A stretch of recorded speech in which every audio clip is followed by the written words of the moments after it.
ಈ ಗಿಡಗಳನ್ನ ಹಾಕ್ತೀನೋ ಇಲ್ವೋ ಅಂತ ಅನ್ಕೊಂಡಿದ್ದೆ.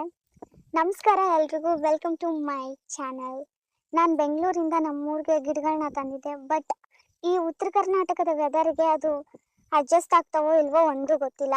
ಬಟ್ ಈ ಗಿಡಗಳನ್ನ ಹಾಕೋದಕ್ಕೆ ಮುಂಚೆ ನಾನು ಏನೆಲ್ಲ ಸರ್ಕಸ್ ಮಾಡಿದೆ ಅಂತ ಇವತ್ತು ತೋರಿಸ್ಕೊಡ್ತೀನಿ ಬನ್ನಿ.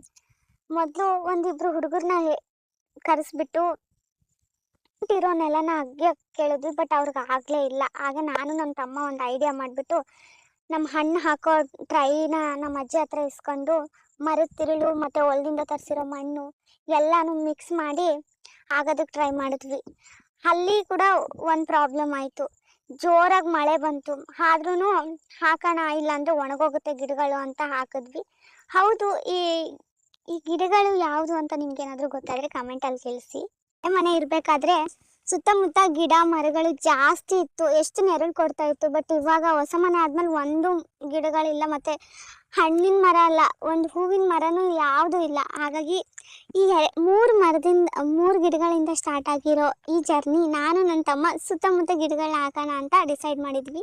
ಸೊ ಅದಕ್ಕೆ ಸ್ಟಾರ್ಟಿಂಗಲ್ಲಿ ಈ ಸಿಮೆಂಟ್ ಎಲ್ಲ ಸುತ್ತ ಹಾಕ್ಬಿಟ್ಟಿದಾರಲ್ಲ, ಇದನ್ನು ಅಗಿಯೋವರೆಗೂ ಈ ಟ್ರೈಯಲ್ಲೇ ಇರಿಸ್ಬಿಟ್ಟು ಅದನ್ನು ಇನ್ನಷ್ಟು ಯಾರೋ ಹೇಳಿದ್ರು ಒಂದು ಸಿಮೆಂಟ್ ತೆಗಿಯೋಕ್ಕೆ ಒಂದು ಮಷಿನ್ ಇರುತ್ತೆ, ಅದರಿಂದ ತೆಗೆದ್ರೆ ಬೇಗ ಬರುತ್ತೆ ಅಂತ.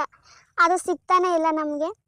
ಅದಕ್ಕೆ ಒಬ್ಬರು ಅಂಕಲ್ ಬರೋವರೆಗೂ ನಾವು ಈ ಒಂದು ಟ್ರೈಯಲ್ಲಿ ಇಟ್ಬಿಟ್ಟು ಚಿಕ್ಕ ಪುಟ್ಟ ಗಿಡಗಳು ಮತ್ತು ಹೂವಿನ ಗಿಡಗಳನ್ನೆಲ್ಲ ಬಳ್ಳಿನ ಹಾಕೋದಕ್ಕೆ ಟ್ರೈ ಮಾಡ್ತೀವಿ ಇವಾಗಿಂದ. ಸೊ ನೋಡೋಣ, ಅದು ಯಾವಾಗ ಆಗುತ್ತೋ ಇಲ್ವೋ ಗೊತ್ತಿಲ್ಲ.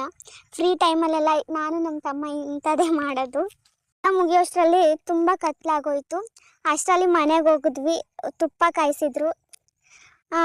ಇಲ್ಲೊಬ್ಬ ಆರೆಂಬಡಿ ಕಳ್ಳ ಆರೆಂಬಡಿ ತಿಂತದಿಂದ ಬಚ್ಚಿಟ್ಕೊಂಡು ಬಂದ.